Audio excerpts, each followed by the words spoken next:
বাঘে খাচ্ছে, মানে ওই খালের আগে আটল টুটে যাচ্ছে আর ওই বাঘ চেষ্টা করতে যাচ্ছে।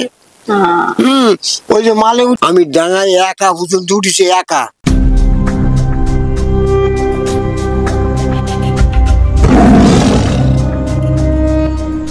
আমরা ঘুরতে ঘুরতে চলে এসেছি আমতলিতে। তো এখানে এসে বহু মানুষজনের সাথে কথা বলে বুঝতে পারলাম যে এখানে অধিকাংশ মানুষরাই এই সুন্দরবনে জঙ্গলে জীবিকা অর্জন করে। আর ঠিক তেমনই এক মানুষের সাথে আমরা সাক্ষাৎ পেলাম, যার নাম ছিল দৈব মণ্ডল। ইনি সুন্দরবন জঙ্গলে বহুদিন ধরে জীবিকা নির্বাহ করছেন। তো সেই জীবিকা নির্বাহ করতে গিয়ে এনার জীবনে যে দুর্ঘটনাগুলো ঘটে গেছে আজ আমরা শুনবো ওনার মুখে। আসুন আমরা ওনার সাথে কথা বলি। জঙ্গলে গেছি, ওর বিদ্যা আমি শিখেছি, শিখে জঙ্গলে মাছ কাঁকড়া মারিছে ছেলে নিয়ে, ছোট ছেলে বাড়ি মারিছে। তার এর আগে যখন আমি আমার লোকজন নিয়ে আমি নৌকো চালাতাম, তখন পর্যন্ত আমি খালের ভিতরে নৌকো চাপিয়ে গ্রামে যে শুয়ে আছি, বাঘ ডাকতেছে, আমি কেয়ার করিনি। এই কত বছর আগেকার ঘটনা বলছো? এগুলো ধরো এখান থেকে 10-11 বছর হয়েছে এর ঘটনা। তা এরকম বাঘ সামনাসামনি হেঁটে যাচ্ছে, আমরা দোন তুলতেছি, ওই বড় ছেলে আমার ছোট ছেলে বাঘ মানে এরা শিকার করে বসে আছে। কি শিকার করেছে? মানে আমাদের দিকে ও তাক নিয়ে বসে আছে। তাক নিয়ে বসে আছে, মানে দোন তুলতে ওর জায়গায় গেলি আমাদের গাড়ো লাম্বারি পড়বে, কিন্তু সেইটা সুযোগ পাইনি, সে সুযোগ আর দেয়নি তার। মানে সঙ্গে সঙ্গে আমরা নৌকো টেনে বাইরে করে নিয়েছি, এইবার বার করে নিয়ে আর পারে গিয়ে দোন তুলে কাঁড়া দোন ফেলে গেছে। ও তখন ওই গাঙে লাভ মেরে পড়েছে, পড়ে মানে 2 হাত এরকম দাবাচ্ছে। শিকার ফসকে গেছে, তো ওখান থেকে উঠে দেখায় উঠে হাঁটা বেরিয়েছে। যেখানে যত ভয়ের জায়গায় সে জায়গায় আমি নিজে একা একাও রাত কাটাইছি, মানে 3 জনে, মানে নৌকো গ্রামে দিয়ে রাত কাটাই। আচ্ছা, আমরা এই দাদুর মুখ থেকে কথা যখন বলছিলাম, উনি বহু পুরনো মানুষ। এখন আপনার বয়স দাদু? আমার এখন বয়স এরকম 68-67 এরকম। 67-68। তো মানে এই হচ্ছে 67-68 বছর বয়স। জঙ্গলটা এখনো কি করছেন? জঙ্গল এখনো যে সরকার একটা যে নিয়ম করছে, ধরো আমরা পুরানো জঙ্গল আমরা করেছি, এখন আমরা যখন জঙ্গল করেছি, জঙ্গল একটা স্বাধীন ছিল, জঙ্গল তখন একটা জঙ্গলে একটা সুরাহ ছিল। জঙ্গলে এমনকি মাছ কাঁকড়া যেরকম হারে আমরা পেতাম, সেই মাছ কাঁকড়া এখন হচ্ছে না। কেন হচ্ছে না, কোন কারণে হচ্ছে না? আমাদের পায়ে আমরা কুল মারতেছি। যদি বলো কেন? আমরা জঙ্গলে যে মাছের ছোট ছোট বাচ্চাগুলো আমরা ধরে নিচ্ছি। আচ্ছা, কাঁকড়া মারতেছি, কাঁকড়ায় যে ছোট ছোট বাচ্চা কাঁকড়া গুলো, সেগুলো আমরা তুলে নিচ্ছি, খালের আগায় আটল দিচ্ছি, দিয়ে সে খালের আগার থেকে সে বড় যেসব মেয়ে কাঁকড়া, ডিম কাঁকড়া, ওরা কিন্তু খালের আগায় উঠে ডিম ছাড়ার জন্য। আচ্ছা, সেই কাঁকড়া গুলো আমরা মানে আটল দিয়ে আমরা উঠিয়ে নিচ্ছি। কিন্তু আমরা যখন মাছ মারিছি, কাঁকড়া মারিছি, আমাদের কিন্তু ওইগুলো ছিল না, আমরা তখন ওইগুলো করতাম না। আমরা কি করতাম, দোন বাতাম, খালের মানে আগাও খুব একটা যেতাম না, দোন মিয়ে আমরা কাঁকড়া মারতাম। তখন ওই ছোট ছোট কাঁকড়া গুলো আমরা নিতাম না। আচ্ছা, ওই কাঁকড়া গুলো আমরা ছেড়ে দিতাম, যে না, আমাদের ভাত আমাদের মারা যাচ্ছে, আমাদের পায়ে আমরা কুল মারতেছি, এই কাঁকড়া গুলো তো বড় হবে। আর ওই যে খালের আগা যারা এখন বর্তমানে যারা এই যে খালের আগায় খাত কুপিয়ে জঙ্গলে উঠে খাত কোপাচ্ছে, জঙ্গলে উঠে যে ওই আটল দিয়ে কাঁকড়া মারছে, এগুলো একদম ভুল। এগুলো আমাদের ভাত আমাদের নিজেরাই মেরে দিচ্ছি। একদম ঠিক কথাই বলছেন দাদু, সত্যি তাই।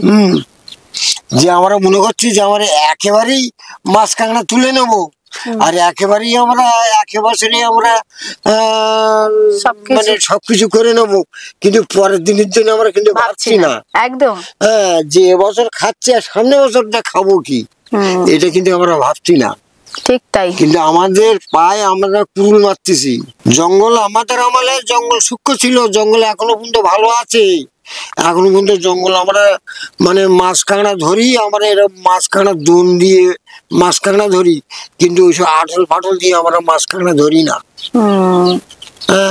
কেননা একটা কাঁকড়ার কতগুলো ডিম থাকে জানো? একটা কাঁকড়া খালে রাখা যদি একটা মেয়ে ডিম কাঁকড়া ধরা পড়ে, কোটি কোটি মানে কাঁকড়া ক্ষতি হয়ে যায়। তাহলে কত কাঁকড়া ক্ষতি হচ্ছে। তাহলে এগুলো আমাদের বুঝতে হবে যে কেন আজকে আমরা এই কাজগুলো করবো, কেন এত কম মাছে কম পাচ্ছি আমরা করবো এগুলো। কাঁকড়া ভিতরে যাওয়া হয় কেন জানেন? এই যে নদী, এই যে জোয়ারটা আসতেছে, এতে একটা ঝরা আছে, কাঁকড়া কিন্তু ওই যে চড়া করতে উপরে চলে যায়। আচ্ছা, একদম উপরে যায়, গিয়ে ওই দেখো কাঁকড়ায় মাটি টানে, মাটি টেনে কাঁকড়া কি খায়?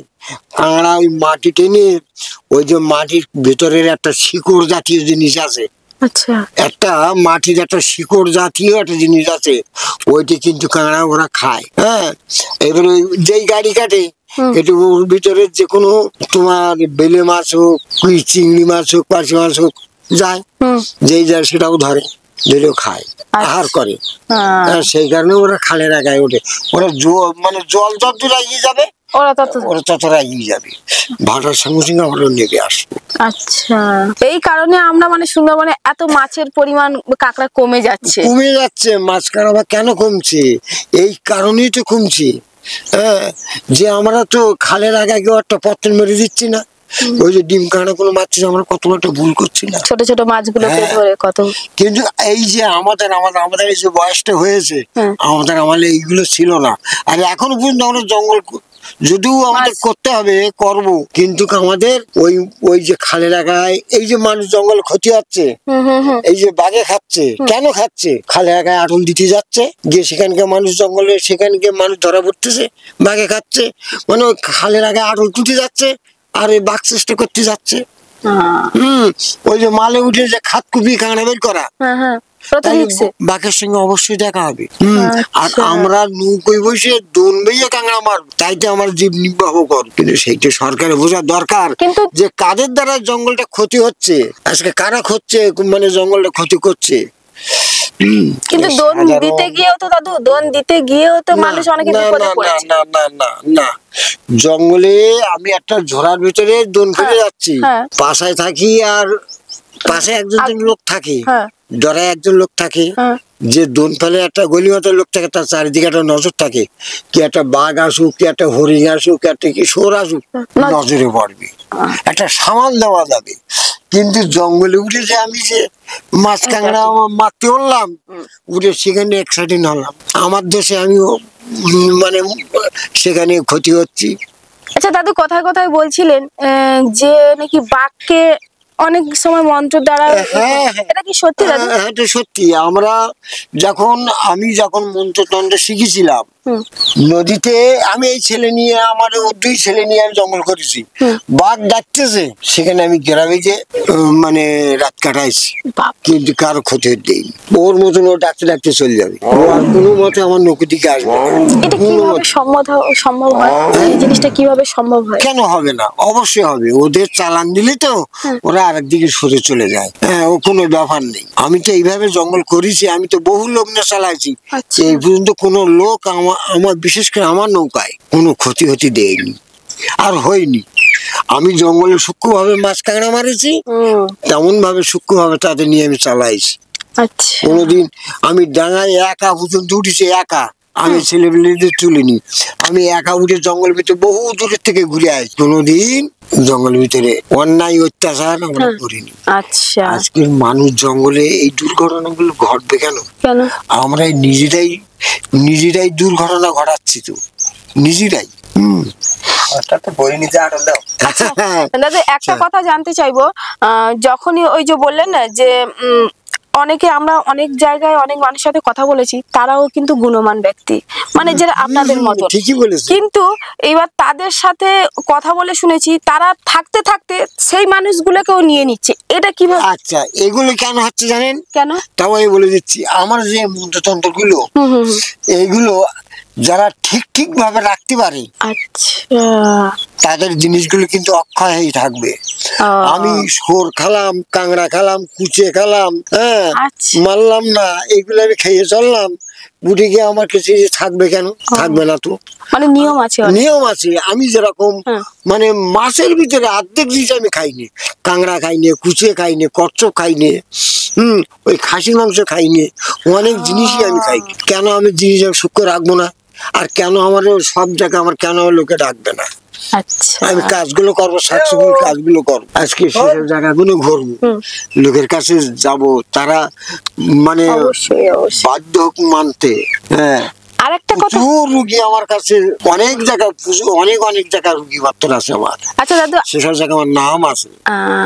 আরেকটা কথা জানতে চাইবো, যে এই যে অনেক সময় শুনলাম যে বাঘকে যখন ধরো সে একটা চলন্ত মানুষ, জীবজন্তু, যেমন আমরা যাচ্ছি, তো সেই মুহূর্তে যখন ওর মুখ যখন বন্ধ করা হয় বা কিছু করা হয়, ওই মুহূর্তে নাকি ওর দিকে বিভৎস রেগে যায়, মানে ওর মনে একটা ইয়ে থাকে। এটা কি? শোনো, আমি বলি, আমি এই যে একটা সাপ, উদাহরণটা আমি বলে দিচ্ছি। এই সাপটা আহার করতে যাচ্ছে, অবশ্যই আহার করতে যাচ্ছে, তো তাহলে এর আহার করতে গিয়ে দেখা যাচ্ছে যে এটি আহার করে বসে আছে, কিন্তু তাকে একদমই ক্ষতি করতে গেলে হবে না, তার আহার করতে দিতে হবে। আচ্ছা, বুঝলি, তাকে আহার করতে দিতে হবে। তোমার মুখের আহার, তোমার মুখে যদি খাবার সময় তোমার মুখের থেকে ভাতটা কেড়ে নি, ভাতের থালাটা কেড়ে নি, তাহলে তোমার রাগটা কেমন হবে বলো? তাহলে তুমি এক সময় ওই রাগ আমার উপরে ঝাড়বা, অবশ্যই ওই রাগ তোমার ঝাড়তে হবে, এটা বাস্তবিকতা। হ্যাঁ, তুমি একটা কথা বলি, তোমার গায়ে যদি আমি একটা চড় মারি, কিন্তু আমার চড়টা কিন্তু গুছিয়ে রাখতে হবে, আমার মাঠে গুছিয়ে রাখতে হবে। কিন্তু তোমার গায়ে একটা চড় মারবো, আমার জন্য দুটো চড় কিন্তু আমার দিকে আগিয়ে রাখতে হবে। কিন্তু এগুলো বাস্তবজীবী কেন করবো, কেন হবে, কিসের জন্য? আমার তো মানুষের মতো সৎভাবে চলতে হবে।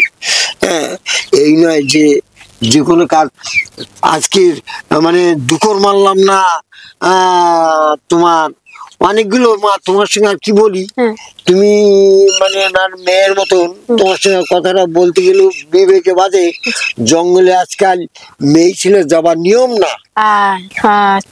জঙ্গলটা কি করার নিয়ম মেয়ে ছেলের না। আজকে জঙ্গলটা করবে কারা? প্রকৃতি যারা জঙ্গল করে তারাই করবে। আচ্ছা, হ্যাঁ, আজকের মেয়ে ছেলে জঙ্গলে তাদের একটা পায়খানা, প্রস্রাব, তাদের অনেক রকম শরীর অসুস্থ আছে, তাদের এইগুলো যদি জঙ্গলের উপরে কি অত্যাচার হয়, কোনোদিন সহ্য পাবে না। আচ্ছা, তো জঙ্গলটাকে একটা পবিত্র, একদম সবচেয়ে খাঁটি জায়গা যদি থাকে তো এই জঙ্গল। হ্যাঁ, এর মতন খাঁটি জায়গা নেই।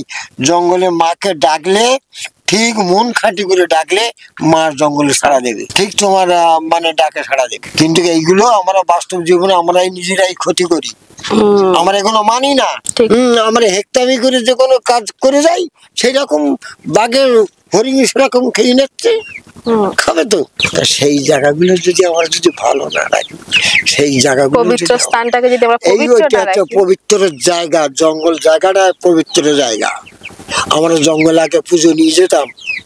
আচ্ছা, হ্যাঁ, ঘর বেঁধে আমরা পূজা দিয়েছি। হ্যাঁ, অনেক বছর আমার গেছে জঙ্গলে। আমি জঙ্গল বহু জায়গা পর্যন্ত আমি জঙ্গল ঘুরেছি। জঙ্গল আমি ওই যে সমুদ্র মানে কি একদম তোমার হংসরাজ, কুসুদ্বীপ, মায়াদ্বীপ, হ্যাঁ, এসব লাইন মানে হাজরাখালি, কাদুখালি টালি, আমার এসব জায়গা আমার ঘোরা, এসব জায়গায় বহু জায়গায় গেছি আমি, জঙ্গল করেছি। সব জায়গায় আমার চষা, আমি ঘুরে আইছি। লাগাল বাংলাদেশ।